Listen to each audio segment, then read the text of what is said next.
Une fois de plus, bienvenue à cette édition. Je vous le disais en titre, ouverture ce 20 septembre au siège des Nations Unies de l'Assemblée générale des Nations Unies, avec ce qui est donc une occasion pour les chefs d'État et de gouvernement qui se réunissent au siège de l'organisation afin de débattre des questions d'ordre mondial.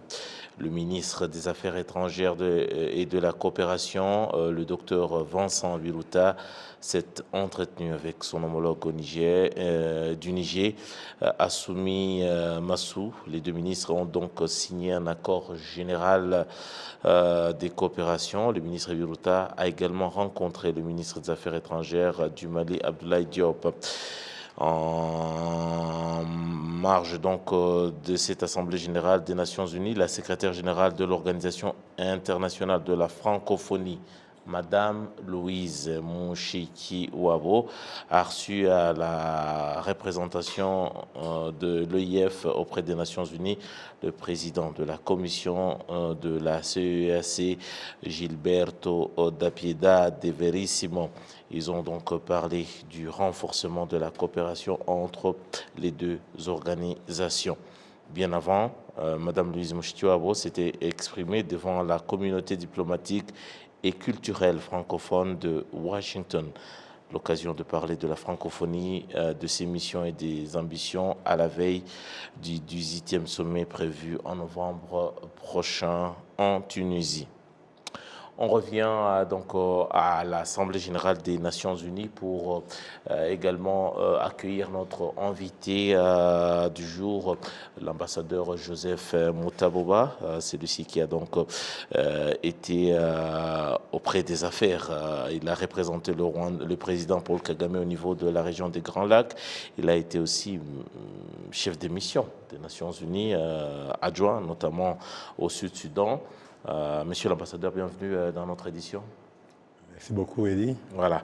Alors, on parlait de l'Assemblée générale des Nations unies qui a donc débuté ses travaux aujourd'hui. Déjà, c'est dans quelle configuration aujourd'hui, par rapport à la conjoncture actuelle, que cette Assemblée se tient?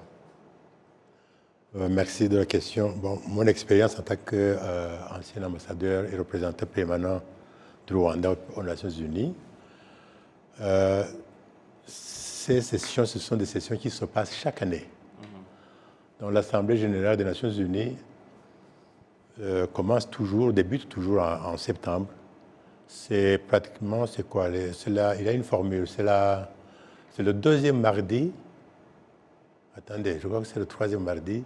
Du mois? Non, du mois de septembre. Et ce mardi, là, ce sont comment vous appelez, les représentants qui sont sur place, qui commencent déjà à accueillir... Les représentants des pays. Des pays, qui reçoivent les délégations qui viennent des capitales.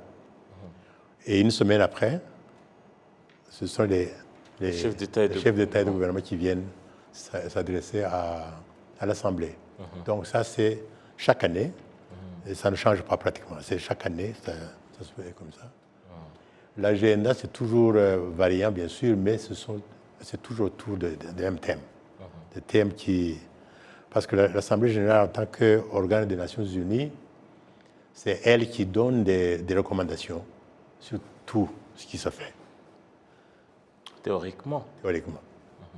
Alors, monsieur l'ambassadeur, c'est une assemblée générale qui se tient après la période de pandémie de Covid-19. Ça faisait presque 2 ans et demi que les gens ne se sont pas rencontrés physiquement.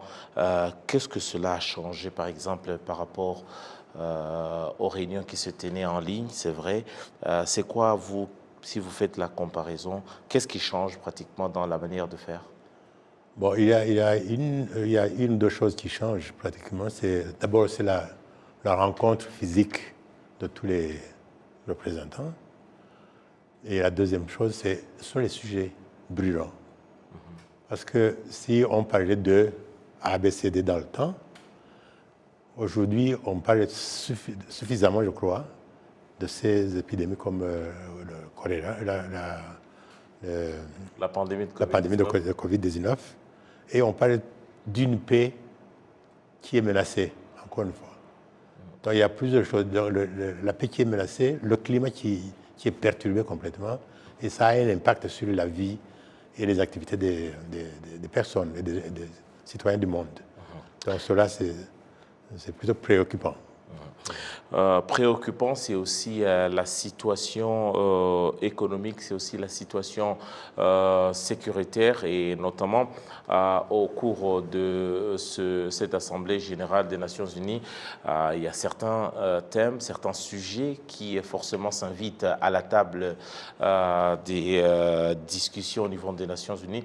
C'est notamment la guerre entre la Russie et l'Ukraine, mais également d'autres questions d'ordre mondial. J'aimerais bien qu'on puisse suivre cet élément de nos confrères de France 24, et puis on va revenir juste après. Un moment de grand péril pour le monde. Avec ces mots, le secrétaire général de l'ONU donne le ton de la grand-messe diplomatique que représente l'Assemblée générale des Nations unies. Un moment aussi où les pays du Sud s'agacent de voir les Occidentaux concentrés presque uniquement sur la guerre en Ukraine. Les autres conflits comme celui en Syrie ou la question de la faim dans le monde doivent aussi, selon eux, être à l'agenda. Le chef de la diplomatie européenne tente de les rassurer. Pour nous, il ne s'agit pas de choisir entre l'Ukraine et les autres pays. Nous pouvons tout faire en même temps. Nous nous soucions de l'Ukraine et nous nous soucions du reste du monde. Et c'est ce que nous ferons au cours de cette semaine critique. Parmi les sujets centraux cette semaine, le nucléaire iranien. Paris assure que la fenêtre d'opportunité est près de se refermer et qu'il n'y aura pas de meilleure offre sur la table pour l'Iran. Le secrétaire général de l'ONU ne cache pas ses craintes sur l'antenne de France 24. Et pour parler en toute franchise, il y a 2 semaines, j'étais convaincu qu'on allait arriver à un accord. Après, les choses se sont compliquées. J'ai encore de l'espoir, mais peu. Mais je crois qu'il y a des difficultés énormes. Emmanuel Macron devrait rencontrer son homologue iranien Ebrahim Raisi à New York ce mardi. Les deux hommes avaient déjà échangé au téléphone au cours de l'été, sans parvenir à dégager une issue positive. La situation fragile à Taïwan est aussi sur toutes les lèvres. Les ministres français et chinois des Affaires étrangères se sont rencontrés lundi soir. Paris, parmi d'autres, craint une intervention de Pékin et appelle au respect du statu quo. Monsieur l'ambassadeur, on a suivi dans cet élément les représentants des pays africains haussent le ton et disent pourquoi la situation en Afrique n'attire pas autant d'attention. Est-ce que ceci reflète également cette politique de 2 poids 2 mesures qu'on remarque malheureusement toutes ces années aux Nations Unies? Bon, écoutez, malheureusement, de par l'expérience et de par les faits historiques qui sont des faits vérifiables, l'Afrique a été l'enfant oublié ou mal entretenu, je dois dire. On ne s'occupe pas tellement beaucoup de l'Afrique quand il y a des sujets qui les concernent, qui concernent les autres. Mais l'Afrique, dans le contexte de l'Assemblée nationale, l'Assemblée générale, c'est l'Afrique qui doit faire entendre sa voix. Parce que l'Afrique, sur les 193 membres, l'Afrique a 54 voix. C'est beaucoup. Alors, si vous avez 54 voix, ça veut dire que vous devriez absolument essayer de peser dans la balance. De peser dans la balance, absolument. Mais ça reste tout de même théorique. Malheureusement, c'est ça le problème, ça reste toujours théorique. Même au sein du Conseil de sécurité. Ça, je l'ai dit plusieurs fois quand j'étais encore aux Nations Unies, ça ne fait pas justice à l'Afrique, ça ne fait pas justice à des pays qui ne sont pas représentés au sein du Conseil de sécurité, par exemple, ou au sein des pays dont on parle quand il s'agit de chercher des solutions. Alors concrètement aujourd'hui, qu'est-ce que le citoyen ordinaire africain, qu'est-ce que l'Afrique de manière générale doit attendre de cette Assemblée, de cette année? Bon, je ne suis pas si pessimiste que je le croirais, mais si les 54 délégués, les 54 partis, les 54 pays africains qui sont bien représentés certainement, pouvaient faire entendre cette voix dans le sens de l'innovation, dans le sens de dire oui, nous avons fait business comme d'habitude, mais il faut que ça change. Donc, chaque année, le message doit venir.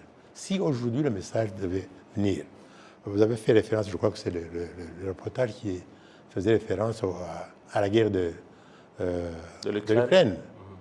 Bon, écoutez, sitôt que la guerre a éclaté en Ukraine, forcément, on a oublié l'Afrique.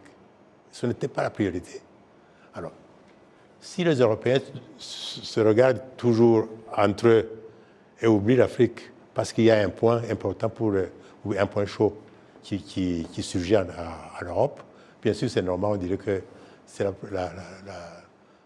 comment on dit en Kinyarwanda, on dit que mais je ne sais pas comment. La charité bien ordonnée commence par soi-même.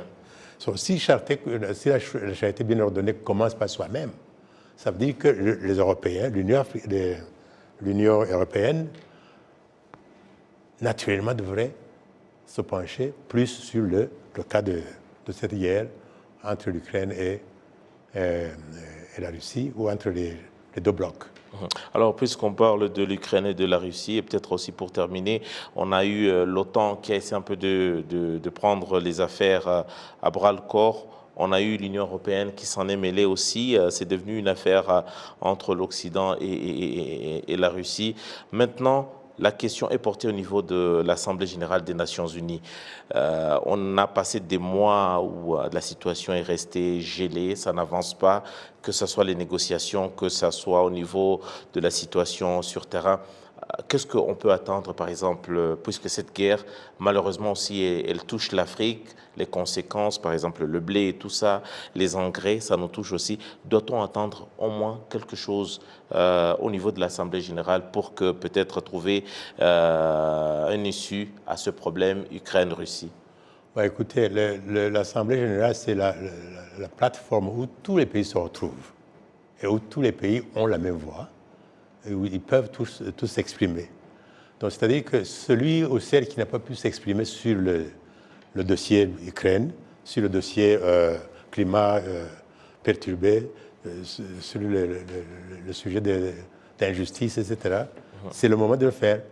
Et là, tout le monde prend la parole pour essayer de dire ce qui lui prend à cœur. Alors, si aujourd'hui, des représentants de l'Afrique disent, écoutez, nous en avons déjà entendu parler, vous avez parlé de perturbations climatiques, nous ne sommes pas responsables en tant que continent, mais nous sommes les plus pénalisés. Nous sommes les victimes les plus pénalisées. Ça, c'est un langage qui peut être utilisé. Mais deuxièmement, on peut dire, écoutez, il est vrai que vous avez mentionné le blé, le pain, etc. Ça, ce sont des inculcations qu'on nous a données aussi. Hein? Je peux bien avoir le pain préparé à base de pommes de terre ou à base de farine de manioc. Donc, on nous a fait croire que ce pain, c'est le pain de blé qui doit nous donner la consommation matinale. Et ce n'est pas correct. Donc, ce langage aussi devrait être partagé pour dire, écoutez, vous nous avez suffisamment entraînés dans la gestion de vos affaires. Parce qu'eux, ils ont leurs intérêts. Chaque pays a son intérêt. Il n'y a pas d'amour entre les pays. Les intérêts comptent. Je parle du pain, je parle de l'avoine, je parle du blé, parce que c'est moi qui cherche le marché. Et c'est moi qui ai eu le marché. Donc je dois garder mon marché. Voilà, monsieur l'ambassadeur, merci beaucoup d'être passé dans nos studios. C'est moi qui vous remercie. Voilà. Voilà, ambassadeur Joseph Mutaboba, je vous rappelle qu'il il est ancien représentant du Rwanda auprès des Nations Unies. Il a également été ancien représentant adjoint de la mission des Nations Unies au Sud-Soudan. Continuons avec l'actualité nationale, avec notamment les comités des conciliateurs sortants qui ont donc joué un rôle prépondérant dans la résolution des conflits qui, donc, selon certains habitants de la ville de Kigali, aurait entraîné des pertes à suite des audiences répétées devant les cours et tribunaux. Les détails ici, c'est avec notre confrère Kassim Youssouf. Certains habitants de la cellule de Kagougou dans le secteur de Kinyinya et de la cellule de Moumena dans le secteur de Nyamirambo ont approché les comités des conciliateurs pour qu'ils les aident à trouver une issue à leur conflit, généralement à caractère civil. Ils affirment avoir trouvé satisfaction et ainsi éviter des va-et-vient et la suspicion suite à la non-satisfaction du verdict du tribunal. Les comités des conciliateurs ont résolu un grand nombre de conflits à caractère civil, notamment ceux relatifs au refus de remboursement des sommes inférieures à 3 millions. Je donnerai un exemple des personnes dans le village de Guamara dont le problème foncier a été résolu sans nécessairement l'introduire devant la justice. Il y a par ailleurs des habitants de la ville de Kigali et des environs qui admettent qu'il y a des problèmes que les comités des conciliateurs ne peuvent pas résoudre parce que leur valeur en termes monétaires est très élevée, notamment des problèmes liés au patrimoine immobilisé. Grosso modo, avec un plafond de 3 millions, c'est très peu par rapport aux propriétés foncières d'ici. Et généralement, les problèmes qu'on trouve au sein de la population sont en relation avec les propriétés foncières. D'autres sont des problèmes conjugaux et ils essaient de leur trouver des solutions. Mais surtout, il s'agit des problèmes en rapport avec les patrimoines immobilisés.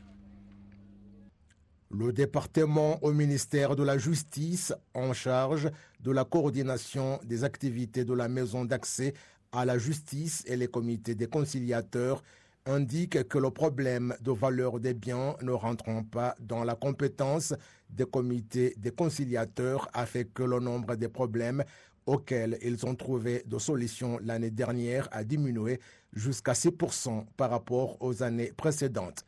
Ce département envisage de discuter avec d'autres organes concernés afin de voir comment actualiser la loi régissant les comités des conciliateurs.